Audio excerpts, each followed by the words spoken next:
All right, so Ray has hopped up onto the rings. We're gonna pull shoulders down and away, become giraffes. We're gonna press through the middle of the palm, tuck our chin in, bring our knees to our chest, heels to our butt, point our toes. We're trying to get that hip so that it stacks directly over the top of our shoulder. From here, we're gonna lower down nice, slow, and controlled, keeping that chin tucked in all the way and keeping our arms nice and long.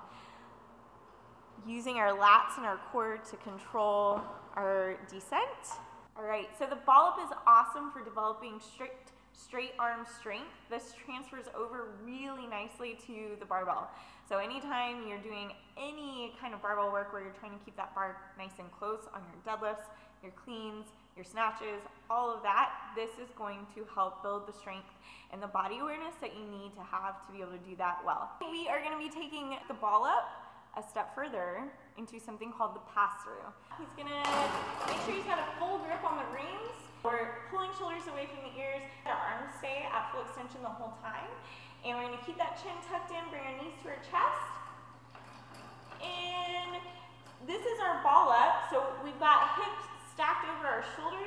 Now we're gonna pass through so that our hip is in line with our shoulder here, parallel to the floor. So we're gonna draw a straight line from shoulder to hip. It should be parallel to the ground. Now we're still working on keeping that tight tuck position all the way through. So you're not letting your heels fall away from your butt or your knees pull away from your chest. You're gonna keep those in, you're doing awesome.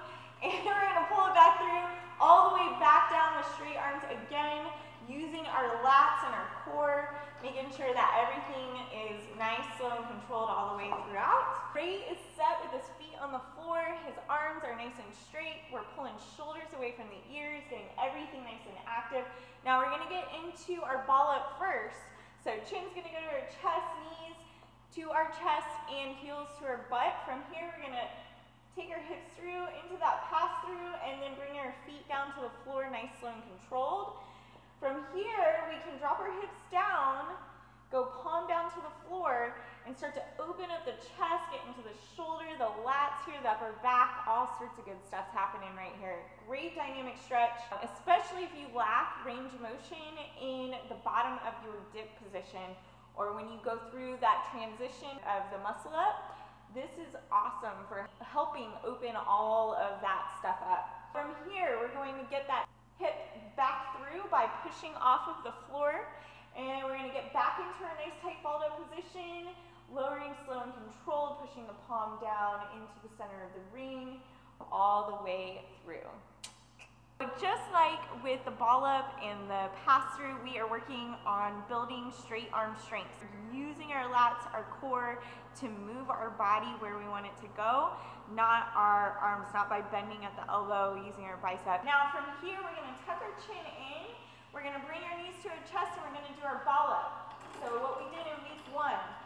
From here, week 2, we worked into the pass through. And then now we're gonna start to open up, start to open that hip, get into the shoulders, the chest, upper back. We're gonna pull back into our tuck position and then get that chin tucked back into our chest. We're gonna lower down, nice, slow, and controlled, all the way up, all the way back down with straight arms the whole way.